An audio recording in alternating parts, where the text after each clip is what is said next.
Hi everyone and welcome back to my channel. So today I'm doing another university series video, but this one's going to be all about how to budget and save your uni loan. Yes, you don't have to be broke whilst you're at uni. So if you're interested in how to manage your money, budget and have, not be broke, then please keep on watching. So to start off this video, I'm going to be talking about how to budget your money. And to do that, you have to really work out what your incomings are in terms of what the government is giving you as a maintenance loan, and incoming money might be also from your parents, because the maintenance loan is worked off how much your parents earn, which is an entire thing on its own. I think it's really unfair that they work off your household income. They don't actually factor in that not everyone's parents are together and live together. So my loan was based off what my mum and my stepdad earn, not what my mum and dad earn. And typically it was my mum and my dad that were giving me money each month for uni, so they based it off the household income, which was my mum, stepdad, and it does change from year to year. So you have your maintenance loan, which is based off your parental income, and then they assume that your parents are going to top up the money so you can live. So that's one way that you can get income, is from your government loan, which is your maintenance loan to live on, and that pays your rent and your bills and all that kind of thing. You might also get income, like I said, from your parents, and you might also get income from a part-time job. So the best way that I can say to budget is to have an actual Excel spreadsheet, which I will try and show some examples here of the kind of things that I use, what I factor in, what I weigh in as an income, what I use as an outcome.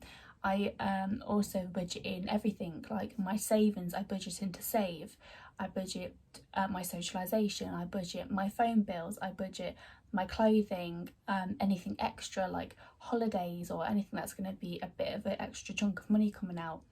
So budget, expected what you think you're going to spend, and then I also have a different spreadsheet of actuals, so what I actually end up spending, and then have another spreadsheet all about the comparison between the two. So I can try and link that down below. I just use the spreadsheet that Patricia Bright from the Break platform, she has a whole channel all about finances. You can download her version for like I think £1. So I downloaded that and tweaked it for my own versions, and I use it now even though I'm not in uni. But that would be a really good way for you to budget your uni money and your loan, is to actually look at what you expect to spend, what you are spending, and the comparisons between the two, and to see where you're actually spending a bit more money, where you can save a bit more money, and that kind of thing. So budget what you're going to be getting incoming from the government, work out your essential outgoings, so your accommodation, your rent, your phone bills, potentially you're paying for a car, potentially some people are paying for transport and for buses to get to and from uni, so factor that in as well. See what money you have left over. Do you have any money left over? Because I know there was a lot of people that would get the absolute basic maintenance loan. The government expect your parents to top that up. Not every parent can be expected to do that or can afford to do that. So I think on a couple of occasions my parents did have to top up my rent money because the loan didn't actually cover it. So see, do you have any money left? And if not, can your parents give you that money, or do you have to work and then pay for that money, the extra money yourself?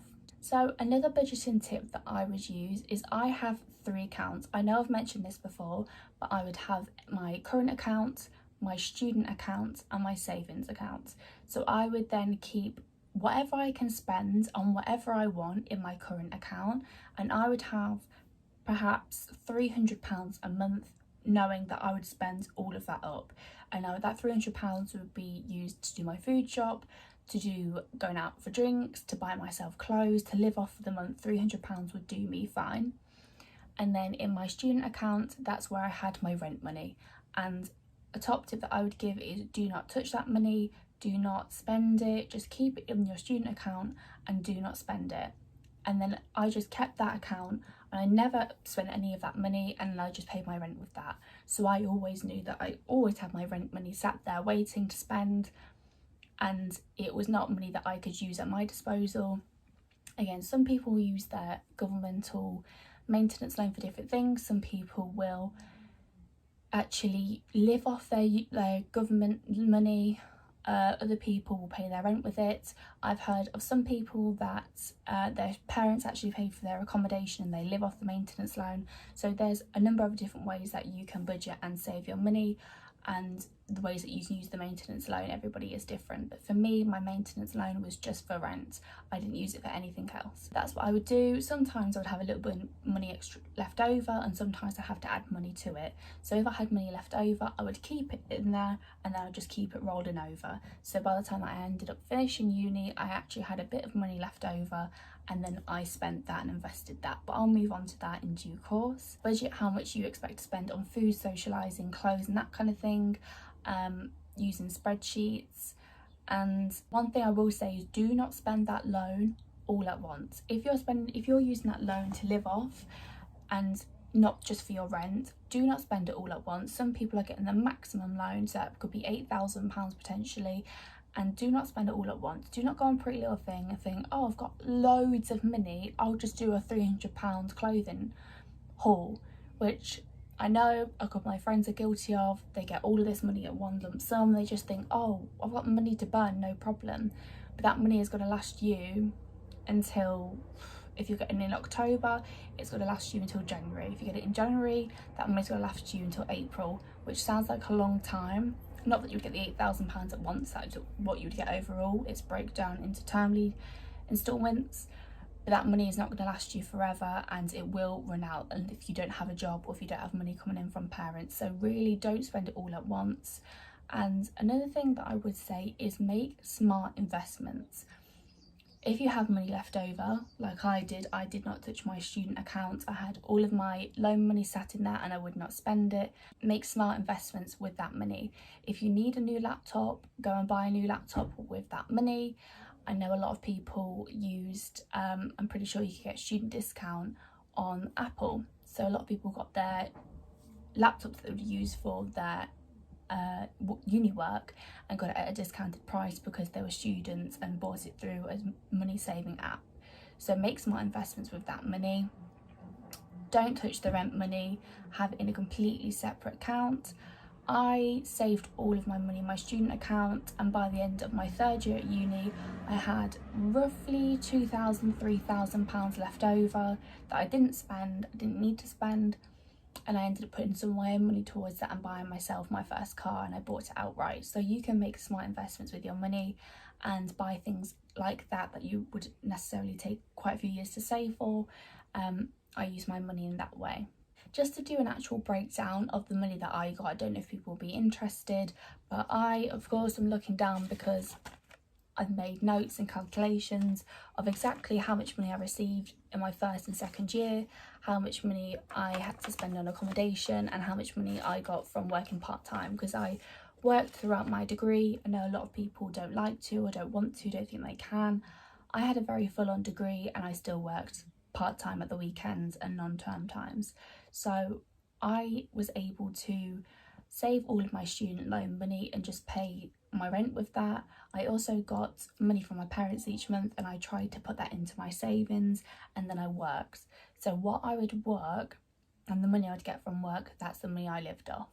So I, like I said, would work part-time on the weekends and non-term times, and that would earn me around £200 a month. And for that money I would tend to live off, and if I needed to use my parents' money to top it up, that's what I would do. But I knew how much money that I could live off, and again, you can tweak it. Some months you might spend a bit more, some months you might spend a bit less. But I knew from my budgeting that I'd spend roughly £200 to £300 a month whilst I was at uni. So in my first year I got from the maintenance loan £4,592, and that money, that's over my whole first year, and then it's broken down into each individual term. But that money did not cover my accommodation. My mum, I think, had to top that money up, and as well as paying or giving me and my dad also paid me £250 a month, so £125 each. So that was for my first year of uni. That's how much my maintenance loan was. And then for my second year, my maintenance loan calculated to £3,958. Again, my mum and dad gave me 125 and up to 165 pounds a month to live off, and that really did depend on how much my accommodation was coming to, because at that point I'd moved into my house, I moved out of halls, and how much money the maintenance loan, and if I had money to cover the rent as well. So that's how much my maintenance loan was in my second year. And then in my third year it was even less. I got £3,769 for the entire year, and it goes each year, it's recalculated based on your parental income. So over the years my mum and stepdad ended up earning more and more money, so the money that I received from the government was less because they expected my parents to give me more, which at times they did, but roughly it kind of stayed at £125 from my mum and from my dad each month. So I also did another calculation, which was I factored in, let's go off my highest maintenance loan that was given, which was the 4,592. I added on how much I get from my parents from October to April, which is like a uni year, and that calculated to £1,750. And then I also factored in how much money I would get from work over the entire 7-month period, which was £1,400. So that totaled to £7,742 that I would get incoming from a whole uni year. And that sounds like a lot, but then once I take the accommodation out of it and how much that cost, I ended up with £3,150 to last me for the year, which again sounds like a lot, but it really isn't. You have to pay your food, your other bills and that kind of thing. That's why it's so important to budget and to do savings, little tips and tricks along the way if you can, because that money will come and go, especially if you want to live and have a good time at uni. I know whilst I was there I managed to pay for a girls' holiday. I went on holiday a couple times a year with my boyfriend. I did like city breaks, I went to a festival. I probably lived my best life whilst I was at uni and really made the most of the money that I was getting and my savings. So now I'm going to move on to some money saving tips and tricks that I learned and that I heard whilst I was at uni. A couple of these are from Martin Lewis. Obviously everyone knows Martin Lewis money saving show. He did a little interview on This Morning, literally before I went to uni, all about how to save your money and that kind of things just before uni. So a lot of those tips will be included here, but I included them because they're useful and I ended up thinking that they worked, and they worked for me. So to save your money, a tip is to buy loose fruit and vegetables, which sounds strange, but if you're trying to be healthy at uni and you buy packs of peppers and lettuce and tomatoes and that kind of thing, you end up throwing a lot of things away. You won't go through it quickly enough because you're just buying for yourself. So I learned that if you buy like 2 bananas as opposed to a bunch, or if you buy 1 carrot or 2 peppers and you know you're going to use that in that week, it ends up being a lot less money than if you were to buy them in a pack, because a pack of peppers could be like £1, but you might only need 1 for a salad or for whatever you're cooking, which ends up being about 15p. So really just look at little savings like that, really do make a difference. Obviously buying your food is going to take a chunk of your money up. For me, cooking was how I de-stressed and things that I could look forward to, so I did spend a chunk of my money on food just because it made me happy. It was something to do and I enjoyed cooking and doing different recipes. So buying loose fruit and vegetables is a simple tip that you can save your money. Another tip is to batch cook and freeze food, and I didn't do this until my second year of uni, mainly because I didn't want to be in the kitchen that much in my first year at halls. I was living with people that I wouldn't necessarily want to have lived with, so I didn't really want to spend tons of time in the kitchen. Again, like I said in my story times, if you've watched those, it wasn't the cleanest of kitchens, so I just didn't want to spend all my time cooking in there. And a lot of the time I'd cook things that maybe be a bit smelly, and then you'd think, oh, it's just going to end up causing like, you know, just an awkwardness if someone walks in and thinks, oh fucking hell, what's that smell, she's doing tuna again. So I didn't actually really get into cooking until my second year of uni. So batch cooking and freezing food is really helpful. I used to always batch cook just like spaghetti bologneses, homemade curries, all of those kind of things. If you Google batch cooking for students, I'm sure there's loads of videos. I also took inspiration from the Joe Wicks Lean in 15 books. All of those kind of things are really helpful things that you can use. So a lot of those kind of things, like the spaghetti bolognese, I'd cook potentially 4 to 5 Tupperware, like the Chinese Tupperware boxes full of those. So I'd probably have spag bowl 1 or 2 days in a row and then I'd freeze the rest. So if I had a lecture that would finish at 7 o'clock, because I did have lectures that would finish that late, there was no way I was going to be coming home and cooking a big meal. And to try and stop you from ordering takeaways and spending your money on those kind of things, obviously every now and again you want a treat and you do want a takeaway and waffles and that kind of thing, but to try and stop you spending all your money on takeaways and not cooking, batch cooking is a really good way. So like I said, on the days that I'd have late lectures, I would know in the morning I'd get my frozen spaghetti bolognese out of the freezer, leave it on the side to defrost all day, and by the time that I come back I can put that in the microwave, quickly cook some pasta, and I've got a healthy and good meal that hardly costs me anything, and instead of me ordering a takeaway. So that's another tip. An obvious tip that most students will do is to buy supermarket branded food as opposed to the higher branded things in the supermarket. So buy Tesco's own beans as opposed to Heinz, to buy Tesco's own soups as opposed to Heinz, I would buy Tesco's own mayo, ketchup as opposed to the other brands, and all of those kind of things. Tesco's own pastas as opposed to the higher priced ones and branded. It really doesn't make a difference to me. I'm not that fussy when it comes to stuff like that. So buying supermarket own branded stuff was a lot better for me, and also to buy a lot of frozen stuff.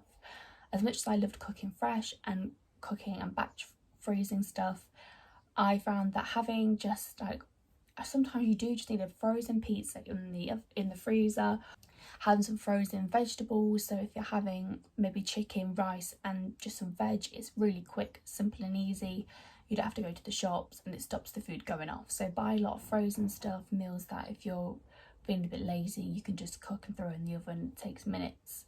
So those kind of things are a good way as to how you can save your money. Another tip for saving is to get a part-time job. Like I said before, I managed to have my job throughout the whole 3 years of uni. I never found it an issue. So having a part-time job and living off that money as opposed to perhaps your maintenance loan or the money that you get from parents is just another way that, for one, you've got your own money, so you can kind of choose to spend it how you wish. You perhaps don't feel as guilty for having parents send you money, and to try and save your maintenance loan at the same time. So getting a part-time job really does make a difference. You're just topping up your income, topping up your savings, and having your own money that you can play with as well. Another tip for saving your money is to do weekly shops, food shops, as opposed to going in every day and just getting a little something. Because if you're going in for the list, I would always pre-plan my meals, so I would know for the week ahead, right, okay, Monday I'm going to do a spaghetti bolognese and batch cook it. So that meant for Monday and Tuesday I'd have a spaghetti bolognese, and then perhaps Wednesday I would have chicken, rice and veg. So I needed to buy a pack of frozen chicken. I would always have rice in the cupboards, and I'd have frozen veg in the freezer. And then Thursday I might have a stir fry, so I know Thursday I could do 2 lots of that and have that again on the Friday. So I would pre-plan my meals, what I was going to have for the week, and then I know when I'm going shopping all the ingredients that I need to get, and then it stops you from just getting little things here and there like a chocolate bar or just things that you don't really need. If you then do a weekly food shop and have a list of things that you know that you want, it stops you from overspending, and you know how much roughly you're going to spend. And if you just go in daily, you're just going to pick up little things here and there that you don't necessarily need. So doing a weekly food shop as opposed to a daily one, I found a lot better, and it kind of just gets things out the way. You do one big food shop on a Monday, that's what I did, and then I'd come back, I'd have all my food in for the week, and potentially might need a couple of extra things during the week. If you fancy something, you can go to the shops and get it. But I just found doing a weekly shop at Aldi or at Tesco's was just a lot better than doing it daily. Another tip for saving your money is, I know a lot of people will want to go join the gym and have a gym membership. I had a gym membership in my 2nd and 3rd year, and what I found was best for me was to pay that annually. as opposed to monthly, because by paying that, if you can pay it annually, you will end up saving a couple of £100, because that £20 a month, even though it doesn't seem like a lot, if you do end up doing that, budget it into your budget so you have your bills and things and you know how much you're going to be spending. But for me, I just found it a lot better to save a chunk of money and spend that £100 on the gym membership as opposed to the £20 each month, because it does end up working out a lot cheaper, and then it's one bigger chunk of money just gone, and then you've got the rest to sort of just play with. Another, again, quite obvious tip is to use the student discount apps. So you've got Uni Days, you've got Student Beans. So if you are ordering from like Misguided, Pretty Little Thing, even River Island, use Student Beans. You've got those apps to save you 10%, sometimes up to 30% student discount. And there's many things that, even going for meals, we would have on a Monday slug and lettuce 50% off for students. A lot of other places would do 50% off or 10% off your overall bill for your students. So if you do fancy a treat and you do want to go out and perhaps have something a little bit more luxurious than just having a McDonald's or batch cooking, then there are apps that allow you to have money off and to save money as a student, or they'll do 2 courses for a certain amount of like a certain price. So do just keep a lookout for the student saving apps and for deals that restaurants are offering, or there might be a happy hour or 2 for 1. So all those kind of things, if you're trying to save money for something like a holiday or a car, or just to save money so you're not completely broke at uni, those little tips and tricks just here and there, getting the loose veg, to do the weekly shops, to use the student saving apps, and those kind of things really do help. I know if you're with certain phone companies, and with Vodafone at some point they had deals for Tesco's. I managed to get a meal deal that was free, so loads of those kind of places do offer little saving tips and tricks for students and little monies off here and there. So if you use that, it's a really great way to try and save your money, as opposed to just spending it all at once when you get your student loan and then it ends up being really broke by the time it comes round to your next loan in payment. Because you don't want to be living it up as soon as you get the money, and then when it's all gone, being broke, living off the pasta diet, and you've got nothing else coming in. So they're just a few tips and tricks and things that I've learned. Definitely budget your money. Like I said, I will link the budget and actual spreadsheet down below what I use. I'll also, like I said, insert a couple of clips of what certain things I've put in mine. Again, mine is more based for what I'm doing now. It's not necessarily for me as a student, but it is applicable for you as a student. And so yeah, budget your money. Try and invest your money if you can in yourself. So if you need a new laptop, get a new laptop. If you need a new car, try and save money for that, as opposed to just blowing it all on a Pretty Little Thing order that you don't really need. So there are just a couple of things that I've found, ways that I managed to budget and save my uni loan and to not be broke at uni. Again, I know this is going to be different for everybody. I was lucky enough that even though I had a low maintenance loan, my parents topped up my money and I worked. So I had multiple different incomes coming in that I could spend and save, but I also knew how to budget that and split it between my 3 bank accounts.